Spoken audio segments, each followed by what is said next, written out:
Hey, it's Shallalla, and I am here today with Mark Baxter, who is like one of the first vocal coaches that I ever looked up on YouTube and whose exercises I tried and saw improvement. So I'm super excited to talk to him. Hi, Mark. How are you today? I'm doing well. How are you? I'm really good. The very first question would be, having worked with these massive amount of singers and lots of them really famous, and I take it lots of them not so very famous.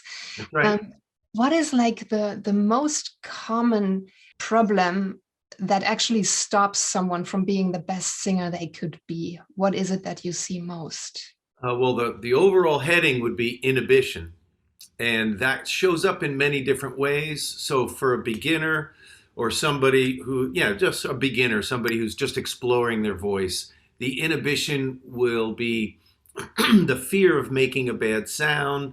Their identity really is being challenged. Maybe they've thought of themselves as a non-singer or somebody who's not capable, and now they're venturing into this unknown uh, area where they're exploring their a want or a passion, and they don't really know if they're worthy of it. They don't quite have the reinforcements around them, perhaps.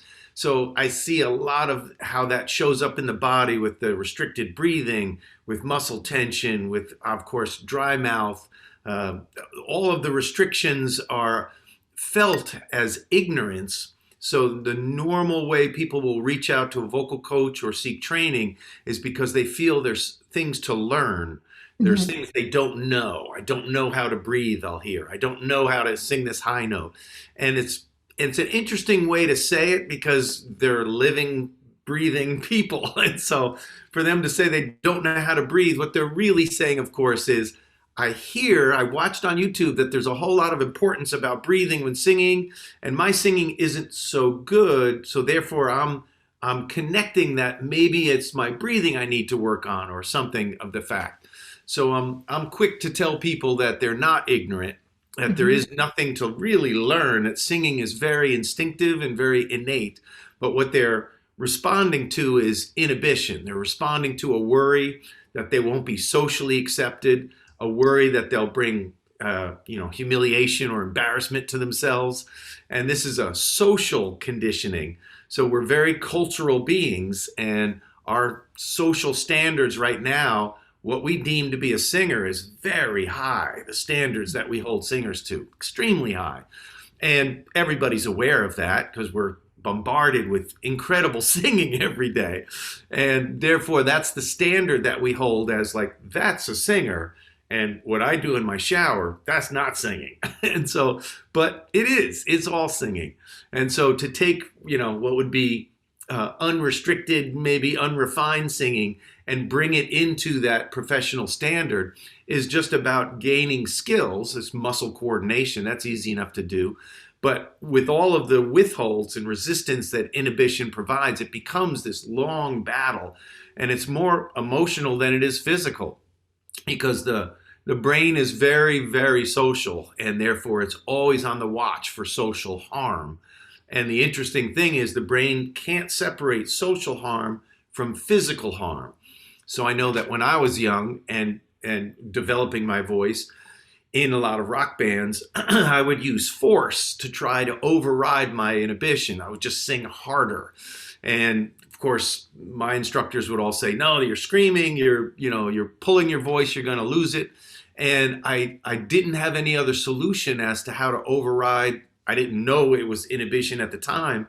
I thought I was passionate, but the only thing that made my voice work was if I really pushed hard. Then I Mhm. could achieve somewhat of the sound. But of course, I wasn't lasting very long, and my accuracy, pitch, things like that was off because of the force I was applying.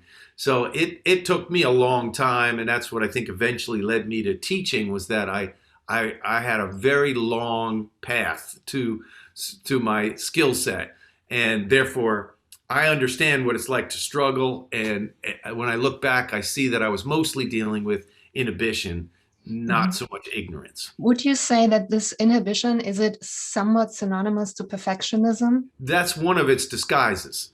And Yeah. so it's for some, they'll say, I'm not ready yet. Everything has to be perfect. And that's clearly a sabotage to moving forward.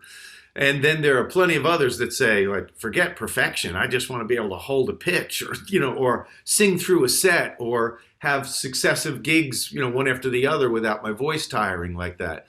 And so it is, that's why I'm saying inhibition wears many disguises. The brain is a clever organ in that it works silently, but it signals us in many ways. The mind, and you could split this into conscious and unconscious if that's a better way to think of it, but I tend to divide it into the brain, the actual organ, and then the mind is the thoughts and the activities that we have. Either way you divide it's fine.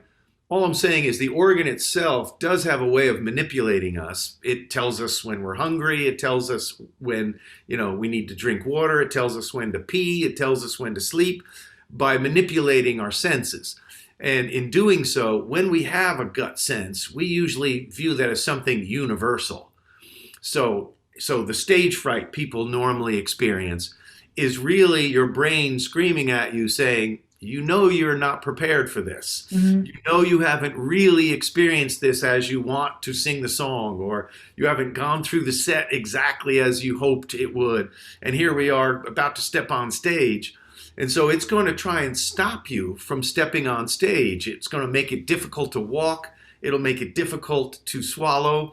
And all the signals keep saying, like, there's a universal warning going on here. Something in my gut is telling me. And that something isn't really in the gut. Some of it is, the neurons, but most of it's up in the skull.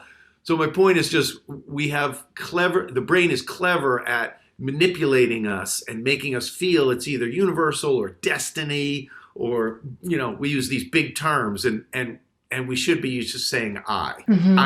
I'm afraid right now, I'm feeling reluctant, I'm nervous. And that would be a much better way to voice it, because when we make it bigger than ourselves, now we have to ask for something bigger to give us permission when we're always in control. I've never thought about that. Like, yeah, if you make it bigger, of course, the amount of permission that you get needs to be bigger as well as to override it. That's really interesting. I was thinking, listening to you a lot about shame and how your brain really wants you to avoid shame. It gets very deep very fast because shame is not something that is like naturally there for everybody. It is trained. I always come from the perspective that if you learn something, if you're able to learn something, it must be able to unlearn it. Mm-hmm. So I think listening to you, that probably a big part of learning singing and or actually allowing yourself to sing is a lot about letting go of shame and the fear of shame. Yeah, I absolutely agree with you. And it is culture.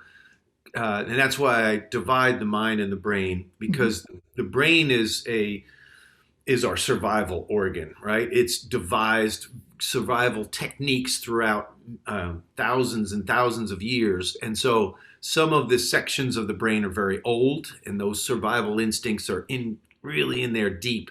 And part of that is see what the tribe is doing, what has been successful. And that's why your native tongue is German and mine is English, simply because of the households we were born into. That was the sounds that we absorbed. Before we were able to speak, our brain was absorbing those sounds and saying, those noises those people are making, they seem to help them get along. And so crying worked for us for a little while. And then we were asked to be able to communicate more.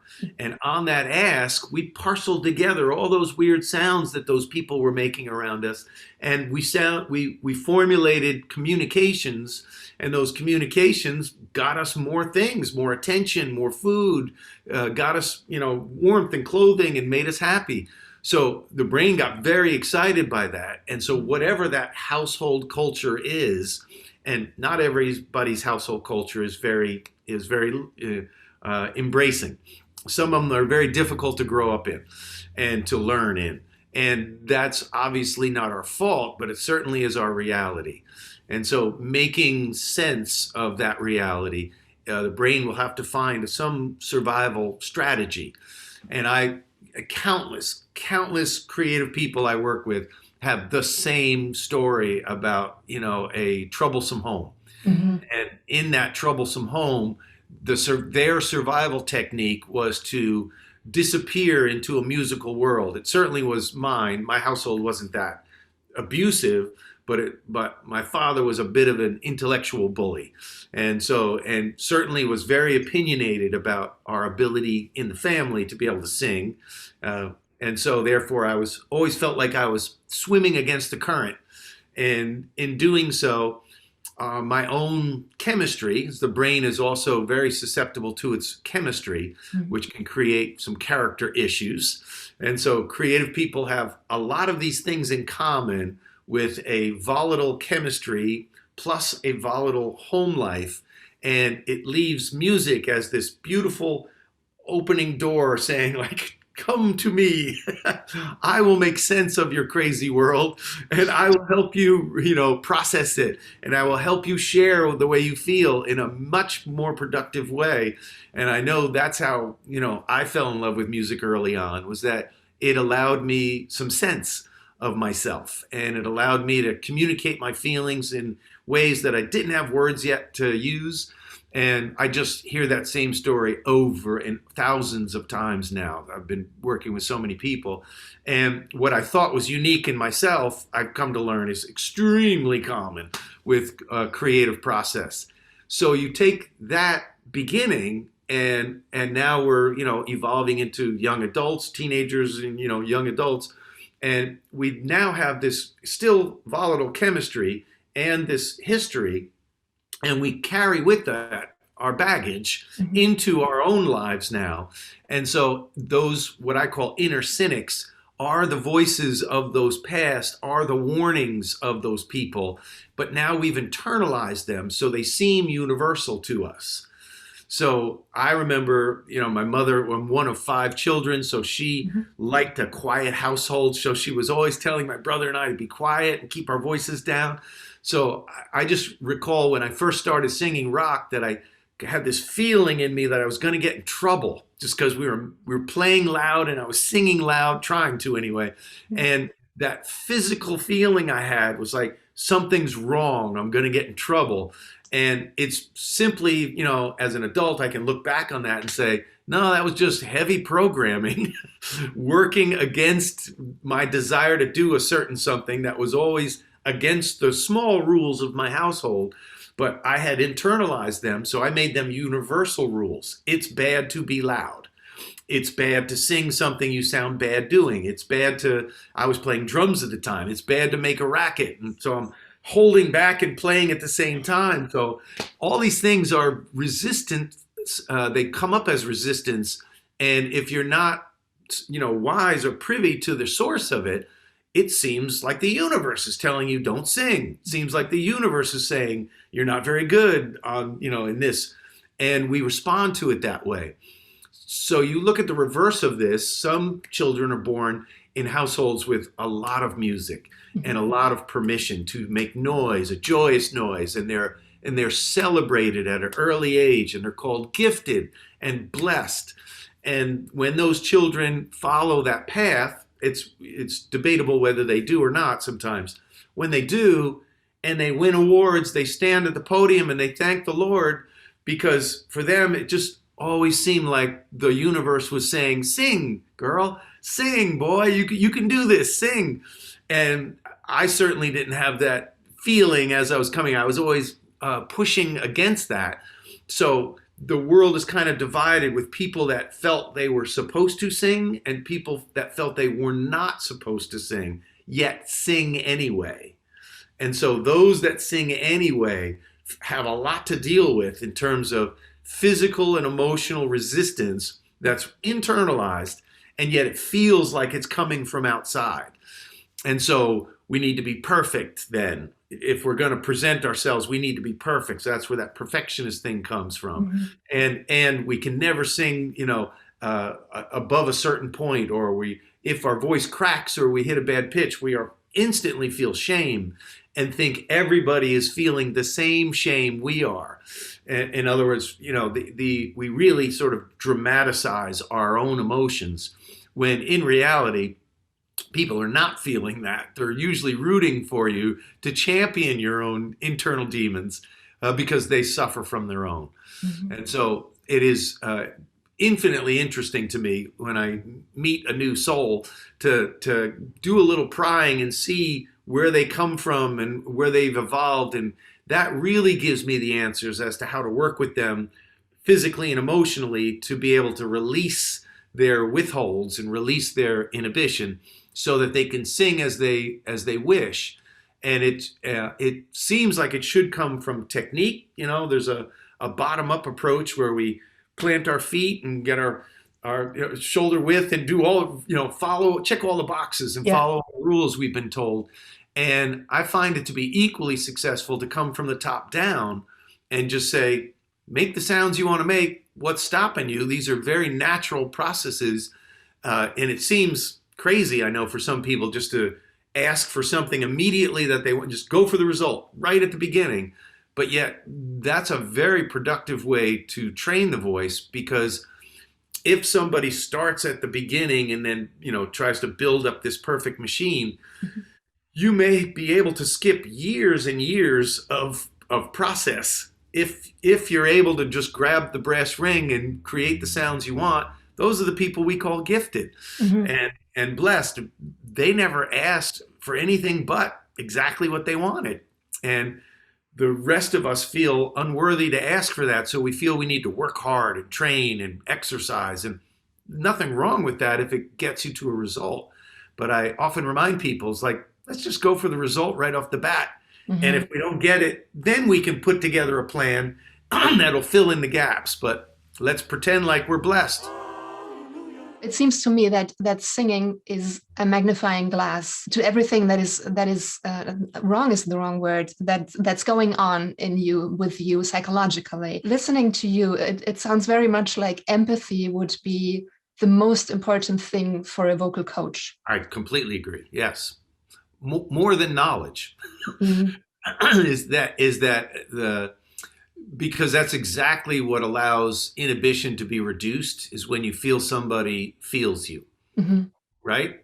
And Yeah, isn't absolutely. that isn't that the attraction when we love a singer? Isn't that why? Because for some sixth sense, we feel like that singer must know me, because the way he or she sings about pain is the way I feel about pain. And we feel this instant bonding with a stranger. We don't know that singer, but it is, I like the word magnifying glass because it does amplify everything when we put it in musical terms. It's actually something that I've been saying a lot. I do believe from with everything, with my whole being, that the job of an artist is to feel their feelings and to make it into art, so that people who are not able to sing their heart out, to somehow verbalize their pain, so that they can put their finger on it and say, this is how I feel.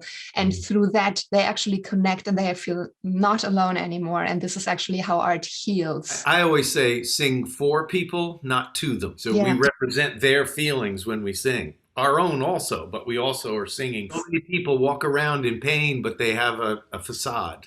They have a covering over it. Absolutely. And you actually, you mentioned being worth and unworthiness a couple of times. Um, this is a stupid question. Let me ask it nevertheless. Do you think that everybody is worth of singing? Oh, absolutely. Because of the way you just said it. Everyone is not worthy, or everyone's singing is not worthy of everyone's listening. But singing itself is such a healthy endeavor that absolutely, to me, singing is the hug you give yourself. And everyone is worthy of hugging.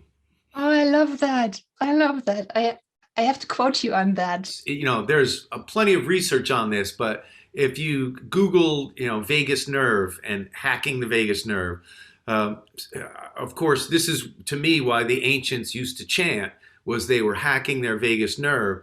So all of that viscera, all of the calming and the parasympathetic nervous system, all of the good that does that. Singing is the number one activity to hack, if you will. I'm not really fond of that term, but to stimulate your vagus Mhm. nerve. Mhm. And so therefore it's more powerful with social connection, of course, but singing alone is is an extremely healthy endeavor. And so I work with people that make it clear to me I'm not seeking fame. I'm not going to be a musician, and I'm thoroughly down with that because I know what that entails, and it's not a glamorous life for most. And so therefore, that's I think smart of them to have that in their thinking right from the beginning. Like this, for some people, like for me, singing was my means to be able to elevate myself.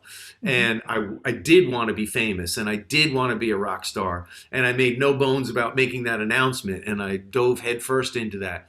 But for others, singing is purely a wholesome way to say they matter and to themselves. And I just can't think of a better way to do it. That's another thing I have to quote you on. Well, you have a sign behind you, meaning matters, and to give oneself meaning is to sing. I come from the perspective that meaning is not something that you find outside of yourself, but that it is actually something that you create.